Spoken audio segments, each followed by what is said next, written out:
Good morning, everyone. Oh, now the mic's working. Hope you're doing good. Have you been at the party yesterday? Yes? Great. It's better that you're here now, I hope, this early. I know it's a little bit too early.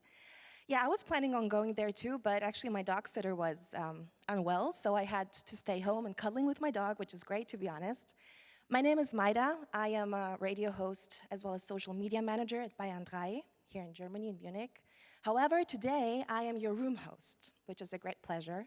And I will give you some of the information you maybe already heard, but you definitely will need, which is the Wi-Fi code. It is RDE24 if you need it. If you take pictures, please feel free and don't forget to tag us on Instagram. And huge thank you to RCS, David Systems radio player, Xperi for supporting us in order to gather here and have a look at great topics that we're going to learn about today. And now let's stay with this, people coming in, still learning about stuff. We want to, as radio people that we usually do, putting on our headphones while we're driving somewhere, we do listen music or we do kind of listen to podcasts. And let's stay with podcasts this morning, especially with history podcasts. We do want to learn more about what's the success behind it. And this is what we're going to do now. Thank you. Hi. The interesting thing is that in every country we'll find history podcasts in the top charts. And this is a case study of two very different history podcasts here today. I work in NRK myself, and the first one is also from NRK.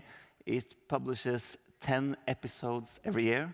The other podcast from UK is publishing 6 episodes every week. So they're totally different, but both history podcasts.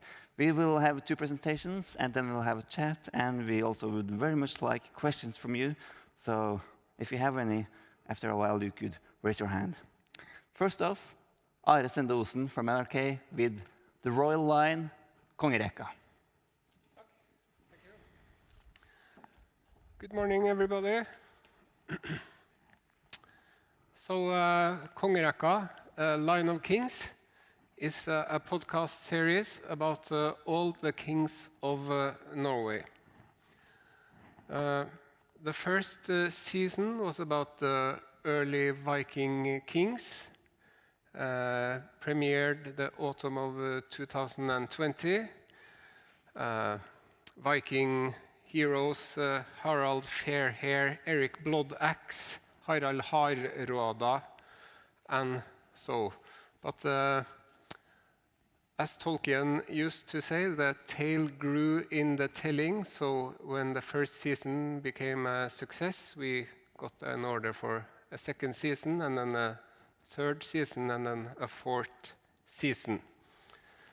As I said, it started with the legendary Harald Fairhair, who first united Norway into one kingdom under his rule in the late 800s. And it ends with the king we have today, Harald V, who is the first cousin once removed from previous Queens Elizabeth II and Margaret II of Denmark. This podcast series talked about all the kings who have ever ruled over Norway. 1,200 years, 66 kings, 1 queen, 43 episodes, 4 seasons, 3 books, and 1 televised stage performance, the Norwegian Kings in 90 minutes. So when we did the 90 minutes TV presentation, every king got 1 minute and 20 seconds if we were to give them each the same amount of time, but so we had to focus on some of the kings and skip over some of the others. We worked a lot on the dramaturgy of each episode. What is the story of this particular king? What is the essence? And my producer Ragnhild and I, we have written in our office, we have a whiteboard, and there we have written how would Norway's biggest gossip magazine present this story. So we focus on the scandals, the intrigues, the romances, sex, betrayals, battles, and fratricide. So, for example, this episode is about a king who only ruled for a little more than a year. And we have a very few sources about him in the sagas, which we used as material for the information about this king. He has 2 pages. So what we focus on here was, we called this episode the Christmas Party from Hell, because this king, he had arranged the kidnapping of his own half-sister, because his stepmother wanted to take his half-sister to Sweden to visit her family. And the king didn't want that, because then his half-sister might end up married to an opposition leader, Swedish. So he arranged to have his sister kidnapped. And naturally, this caused some bad blood between the king and his stepmother. And so they were trying to make amends and become friends again. And at this Christmas party, the king... I don't know the English word for this, but when you have a wooden boat that has been on land all winter and you are going to start using it in the summer, you put it out on the water, and then the wood in the boat, it seeps up the water and it expands. In Norwegian, we call this to trutne. A similar word in English is he became bloated. So we can all become a little bit overeaten during Christmas, but this was an extreme situation, and on the 7th day the king was blue and bloated and unrecognizable, and then he died, and it must have been a relief for him as well as for everybody else. We also worked on the narrative and the dramaturgy of each season. Here we are covering the years from 1030 to 1184. This is season 2. We have the end of the Viking Age, and growth and prosperity turn to chaos, anarchy, and a civil war that lasts for 110 years. And we also worked on the story arc of the whole series. So we start with a brutal Viking warlord who can be compared to a mafia boss or an Afghan warlord who united Norway with violence and brute force. And we end up with a constitutional monarch who has no power at all, basically, but unites Norway with his words and his values. After the final episode, as I said, we made a TV special, The Lion of King in 90 minutes. I'm going to show you a short clip from this. This is at the very beginning, where we talk about how people in the Viking Age often had very colorful nicknames. I've already mentioned Harald Fairhair and Erik Bloodaxe. So I'm going to play this clip for you now. De var så fælt å gi folk tilnavn, sjø. Så hun Aud, som var så klok og vis, hun kalte dem for Aud den djuptenkte. Og han Torolf, som hadde lus i skjegget, han kalte dem Torolf Luseskjegg. Han Ulf, som la seg så tidlig på kvelden, han kalte dem Kveldulf. Dere skjønner tegninger. Men han Kolbjørn, som de skriver om i islendingesagaen, hva han Kolbjørn gjorde for å fortjene tilnavnet Smørkuk?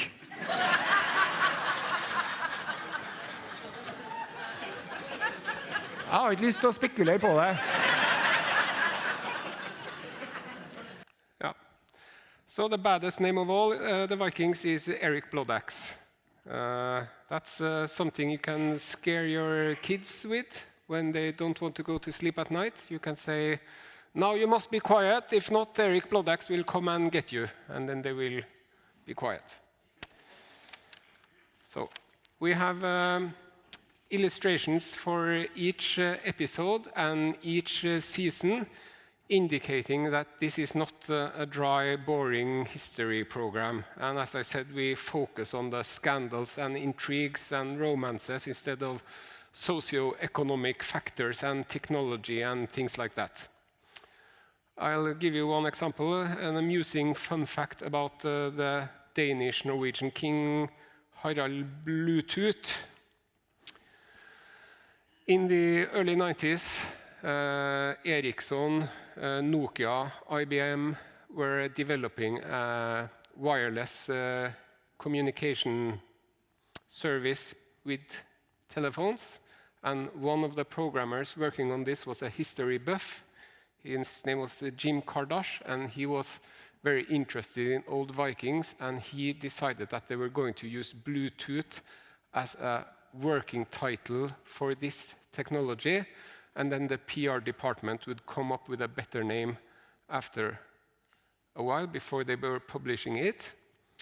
The PR department couldn't get a proper name, so they ended up with Bluetooth. That's the name that stuck, and that's the icon that is on your telephone. It consists of the 2 runes from the first letters of his name. Harald Bluetooth suffered a very bad end. The sagas tell that his son was trying to usurp him, and they were fighting a civil war in Denmark, and in the evening he was lying on his feet trying to get the fire started when a warrior crept up on him from behind and shot an arrow so far up his asshole that it came out through his mouth. So this is word by word from the original source in the saga. So, as I said, humor is very important for us. And we have also been working very good with our colleagues on the website we have. So we have been making a quiz. What would be your Viking name? And which Viking king would you be? And we have had very good feedback from listeners. I would like to point out the listener on the bottom there. She used to be an advisor to the Prime Minister of Norway. She enjoys the show. And as you can see from the above her, the iTunes user Big Long Juicy Black Cock also likes our podcast. So we have a varied group of listeners, and young and old, and we get feedback that entire families are listening to this podcast when they are traveling together in the car and things like that.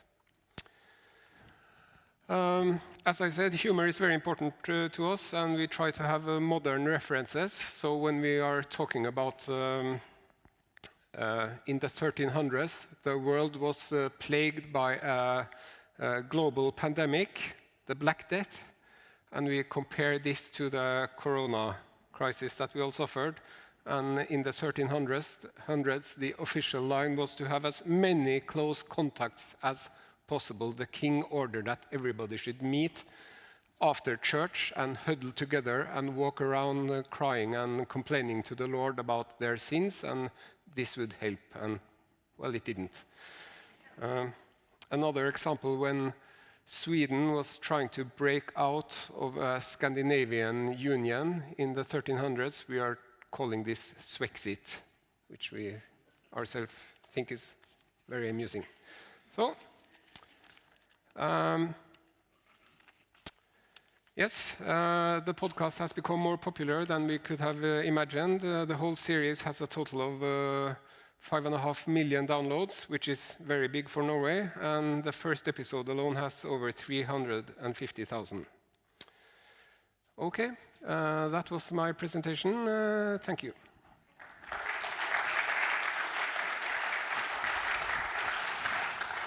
Oh, thanks. Thank you very much. And now, the floor is yours, Ellie. Okay, lovely. Thanks, Remy. So, I'm Ellie. Hopefully there'll be a presentation in a second. Here we go. Yeah, I'm podcast editor for History Extra, and just to give you a sense of what we're all about, I've got a bit of audio, hopefully, that is going to play magically in a moment.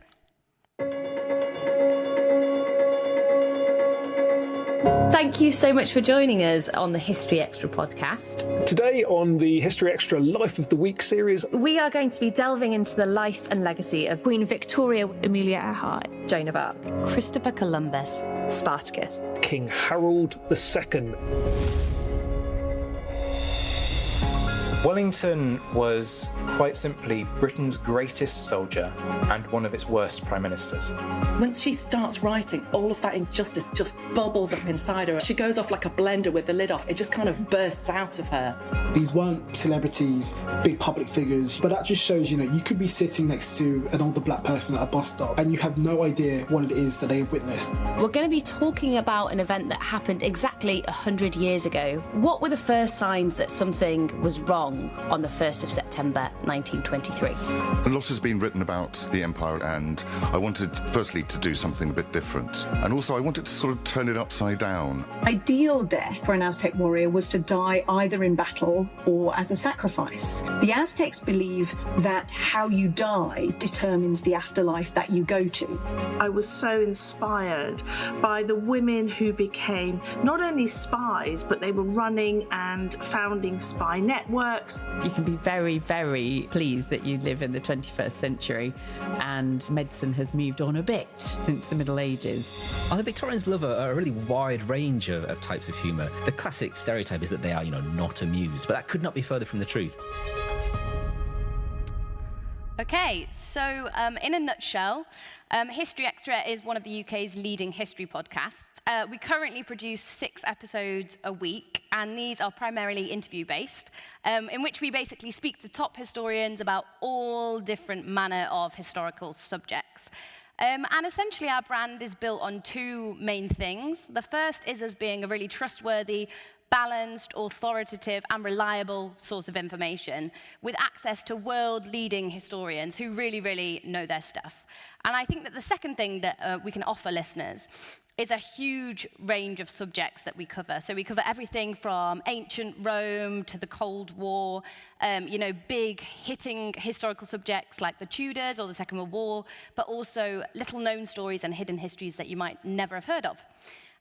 So the podcast was started 15 years ago, and rather than being the creation of a radio company, like so many podcasts here, it was actually started by the team behind BBC History magazine, which is Britain's biggest history magazine, and also the website that we run as well, historyextra.com. So this was basically a team that already had really deep editorial knowledge about history, also really good relationships with all the best historians in the UK, and also BBC branding, it's important to mention. And I think that that's really important to highlight the connections with the website and the magazine that we make, because on History Extra, the podcast is essentially just part of a bigger editorial jigsaw puzzle that we're creating. And so everything we do in the podcast, we have to bear that in mind, and that all feeds into the same kind of thing. So over the 15 years that we've been running, we've made more than 1,600 episodes now. It's more than that now. And had more than 250 million downloads. During COVID, we upped production from 3 episodes a week to 6 episodes a week, which had a really dramatic impact on our listening figures, because doubling the amount of stuff we put out more than doubled our listens in quite a significant way. But there are other things that have also helped our growth. So alongside our interview-based episodes, we also now make more in-depth produced documentary-style series. So I worked on one recently on the 6 Wives of Henry VIII, the Crusades, civil rights, and the assassination of Caesar are some of the recent ones we've done. So these basically allow us to explore subjects in more depth, which helps us to reach new audiences, actually, but also encourages our current audience to engage much more deeply with our content, basically.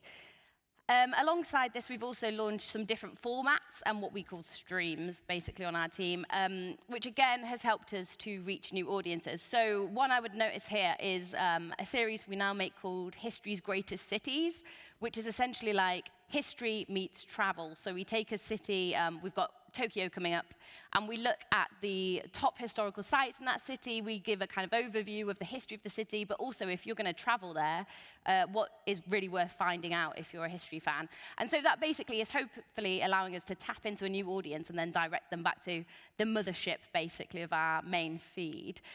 And so our next challenge, just finally, like so many people here, or New Horizon is probably a better way to put it, is video. So we're excited to see basically where that can take us and how it can help us bring history to even more people. And I'll leave it at that. Thanks.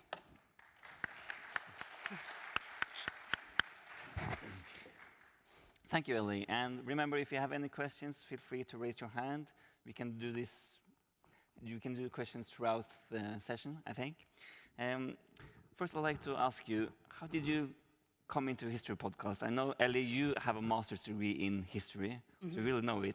Do you think it's good to be a historian to have a history podcast? So I think it's a bit of both. I would say that actually my degree is one of the least useful, I probably shouldn't say that, things in terms of working on a history podcast, because I mean, my master's was a very specific small area of history, and now I'm kind of jumping between ancient Rome and you know, the fall of the Berlin Wall. So there's no way it could kind of prepare you for that. I mean, it's definitely useful to have, I think, with any subject-based podcast. So we could be talking about science, we could be talking about engineering. It's useful to have that subject-based knowledge so that you've got a shortcut, I think, essentially. So if you said to me, okay, it's the anniversary of D-Day in June, which it is, I could say, oh, we should do this, this, this, and this, because I know those things. But I think sometimes there is a danger.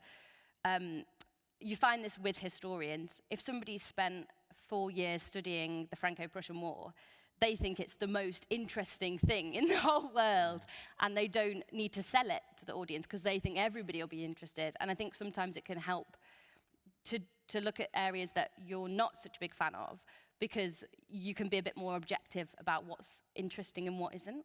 Yeah. Yeah. And I know you have studied history as well, very briefly, but you also hated it. Yes, I really enjoyed history in college, but when I came to university, it was, I remember, very long and boring lectures about Norwegian grain import and exports in the 1800s to illustrate the population numbers and emigration to America.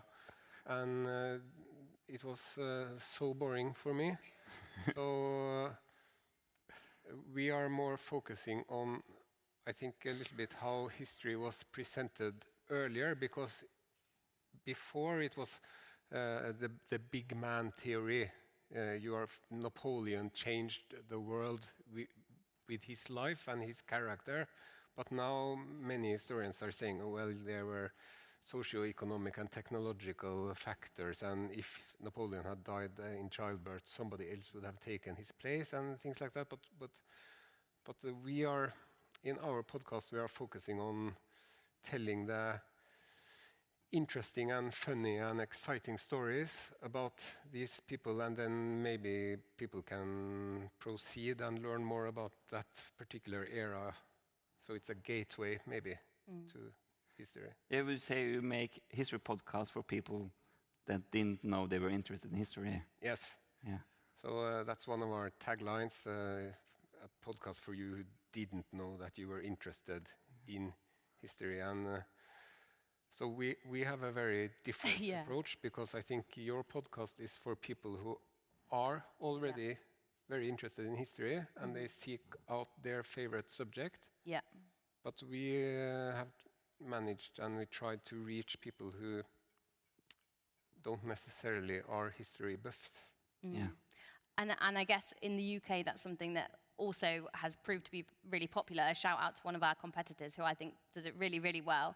A BBC show called You're Dead to Me. It's a very similar approach to what Ari's talking about, where they're all about bringing the comedy to history and reaching new audiences. So I think there are many different ways of finding success, but it's just about knowing which audience you're targeting, I guess. You mentioned that there has been kind of a shift in how you present history, like the big man theory, he altered history in a way. have historians shifted also in how they have they been more? Are they more media savvy now than they were like 5-10 years ago? I think so because of the internet and AI and Wikipedia. If you want to learn about the 100 Years' War, you can go to Wikipedia and then you get the basic facts. But I think now what a lot of historians and authors and podcasters have figured out is that you have to have an interesting angle and you need to present it in an unusual and new way to reach people. I think many of the history books that have come recently are good examples of this. Yuval, Israeli man called Harari, *Sapiens*. He has a very. I don't know how to explain it, but I think you need to have you can't just present the facts. You need to have something else as well to reach a wider audience. Like a story? Like a story, or a focus on family, or a focus on sex, or a focus on what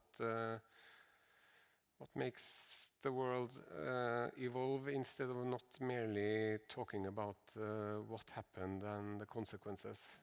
I don't know if I make myself clear. Yeah. But because you have each king, but how did you work to find that story? This story brings out the history of this king. Yeah, that's a funny story actually, because we were 3 people working on each episode, and the third person, he had just gotten a new girlfriend, and they were in the early stage of their relationship, so they were watching Grey's Anatomy a lot on TV or on their laptop, and Grey's Anatomy and also the TV series Sex and the City. Every episode starts with the main character and then the other slightly less main characters, but also main characters. They are having some sort of problem or a dilemma that they need to work out. And it seems as if these problems are very different. And at the end of each episode, Carrie Bradshaw writes, maybe we are not so different after all. Or maybe we all need to find our friend when we need one, or something like that. And then you see that it has been the same dilemma in the episode. So we have been working very hard to figure out what is the story about this king. So, for example, the second episode is about Erik Bloodaxe, who was a king of Norway, and then his younger brother came and chased him out of Norway, and then he went to England and became a petty king of the northeast of England.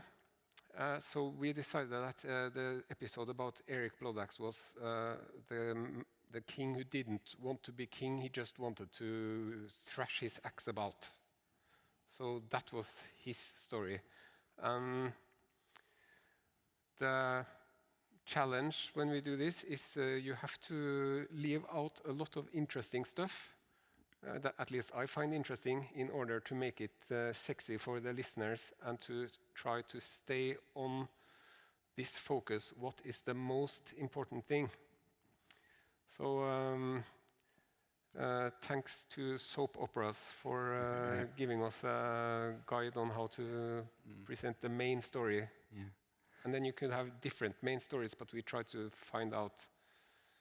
And as I said, how would Norway's biggest gossip magazine present this? It's not something we tell people, but we think about it a lot.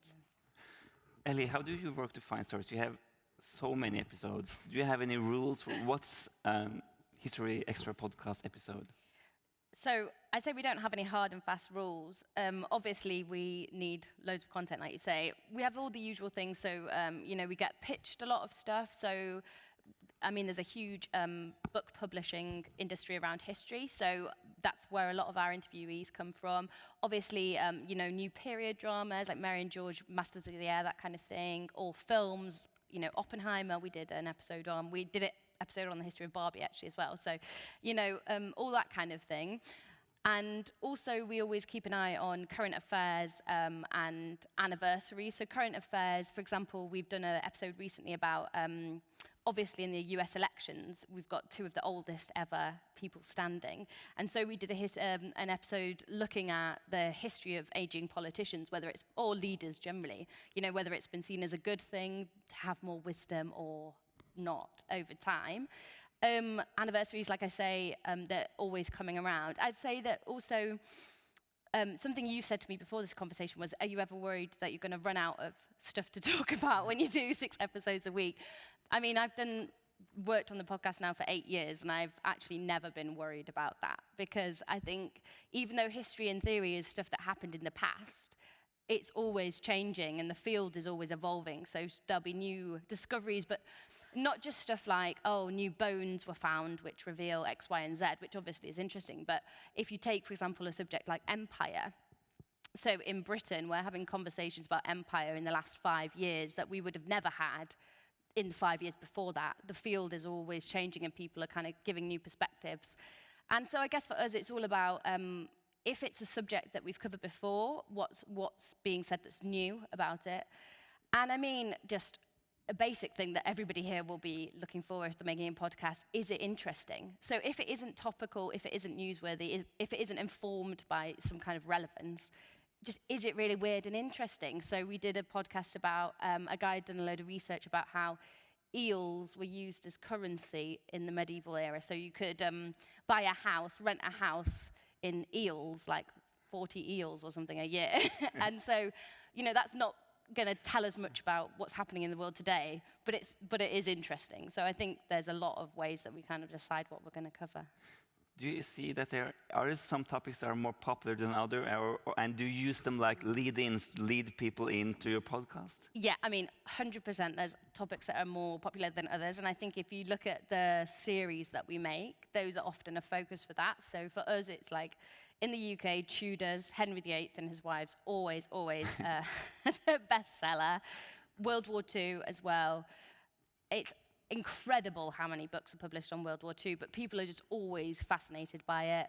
Ancient Rome, ancient Egyptians, you know what's going to sell. And I think, so I used to work on the print magazine, BBC History Magazine, and it's an interesting comparison, I think, because if you're making a print magazine, you can put Henry VIII on the front cover, and inside you can hide a little known story about the empire or some woman from history that no one's ever heard of, and people will buy it because of Henry VIII. Whereas obviously when you're making a podcast, every episode has to kind of sell itself. So you're hoping, I guess, that people come to your feed maybe for Henry VIII or World War II, but they stay for those hidden histories, as we call them, lesser known stories as well.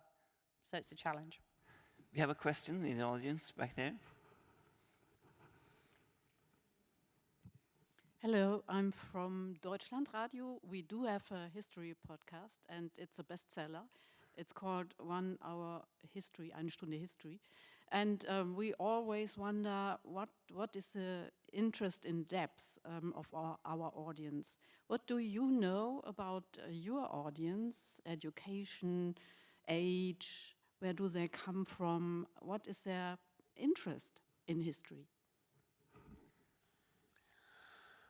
I don't really know a lot about any of that. I'm sorry. The radio station I work in is a public broadcasting company, and our main focus is to get the younger listeners. Because when you get the younger listeners, once you get them into the fold, they will probably stay with us. So we are extremely focused on recruiting kids between 13 and 29, and that is our main focus, I would say. But isn't there also a success for you that parents and teachers show them to kids, like in schools and in family car trips? That has been a thing with your podcast, hasn't it? Yes. And when we get an email saying that we listen to the podcast series in the car, the whole family, that's something we are very, very pleased with. And we also have listeners from quite an old age. My physiotherapist told me that he had convinced his father to try to listen to one of our episodes. And he also mentioned, before telling me anymore, that he and his father had never discussed anything sexual ever in their entire life. And they just picked an episode by random, and it's a king who was accused of being a homosexual in the 13th century. And it starts with a graphic description of the king having sex with his knight, which was the rumor. And he said it was a very awkward minutes. Him and his father being stuck in the car listening to a presentation about two men making out and taking their clothes off. And so he said, I lost his father there. His father is never going to listen to this episode. Do you know? Yeah, so in terms of our audience, we obviously skew a bit older, so we're probably like 30 to 50 is our main age range. Interestingly, I think there's a perception generally that history is a man's subject, historically. But we don't find that's the case. We're about 50-50 split. We're maybe like 52% male, but it's pretty much half and half. In terms of geography, so about 40% of our listeners are UK-based, about 40% US-based, and then the other 20%, yes, maths was never my strong point, is people from across the globe, not necessarily actually in primarily English-speaking countries. And something that we found that's interesting is that we did experiment for a while trying to serve more like specifically American history content for the American audience, but we find that what a lot of the American audience want from us as a British podcast is royal history and British history, things like Jane Austen. So yeah, that was a kind of interesting revelation because it revealed that people don't necessarily just want the kind of history of their own place. They maybe want a bit of escapism as well. You have another question there?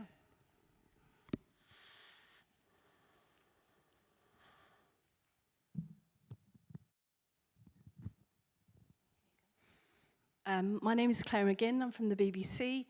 I wanted to ask about your workflow. So if you're producing 6 episodes a week, that must mean a really quite fast turnover.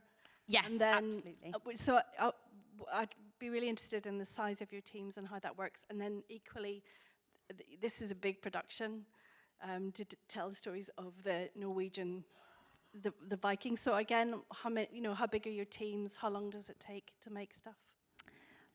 So yeah, for us, we do have a fast turnaround in terms of the time that we can devote to each episode. So I think the really important thing for us is that our editorial team grew out of the editorial team of BBC History Magazine and our website, historyextra.com. So that editorial team is basically like a cross-format team.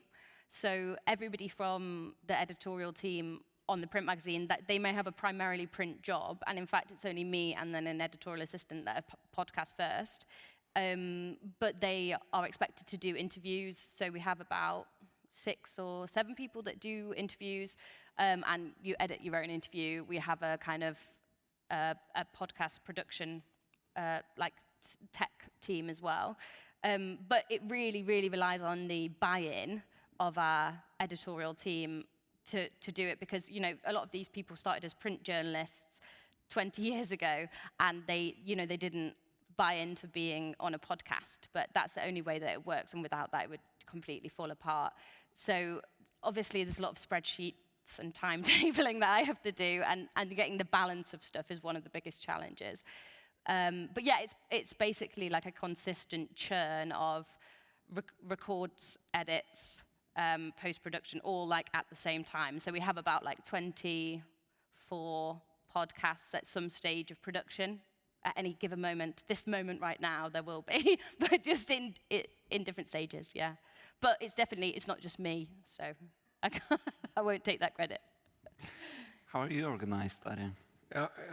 It's me and my very talented producer Ragnhild. So we are 2 people working with this. And we also have a third person that we hire in for a week for each season. And we use a lot of time and resource on research. And we produce all 10 episodes before we publish.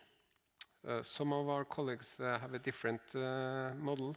They are sometimes in a bit of a rush to finish the next episode that they are supposed to be publishing in, say, 2 weeks. So it's very nice for us to have finished the work when we have a publishing date. And we also have we bought a set of musical and sound designs from an external producer. So we have our own music underlaying. And we use a little bit of sound effects, but we have been very clear on not having a lot of swords and axes and screaming and people dying. So we try to be a little elegant with this. And we also wanted to be clear from the start that this was not Viking Age music with the drums and very old instruments. So we have modern rock music underlying. And when we are finished producing every episode, then a major part of the work starts, and that is getting PR about the series. We are fortunate enough to work in a big company. In Norway, we have at least 18 local offices spread over the country that have different and their own radio shows in the morning and in the afternoon. So we have been able to convince them to let us on their local shows to talk about things relevant for their listeners. And that's we are very fortunate talking about the old kings. I used to say, no matter where you are in Norway, if they don't have a king being born in that place, at least a king has traveled through and murdered somebody one time or the other. So you can always get a local angle on things. We are running out of time, but did we have one last question? Hi, I'm Liz. I'm from the Netherlands, and I was just wondering, what do you do if you don't know if it's factually really true? How do you summarize that in your podcast? Yeah. What do you do to make sure it's accurate? It's all right? Oral history. Yeah. Yes, we have been working very closely with a professor of history we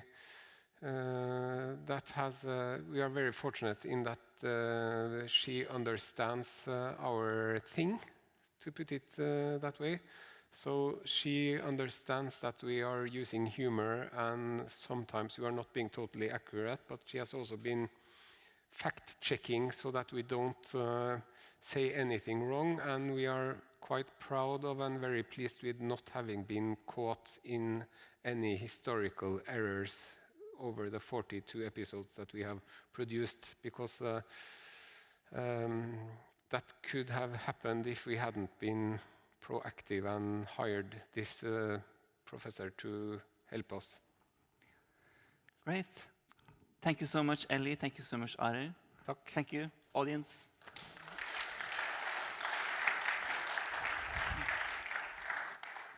If there's still some questions left, please come up.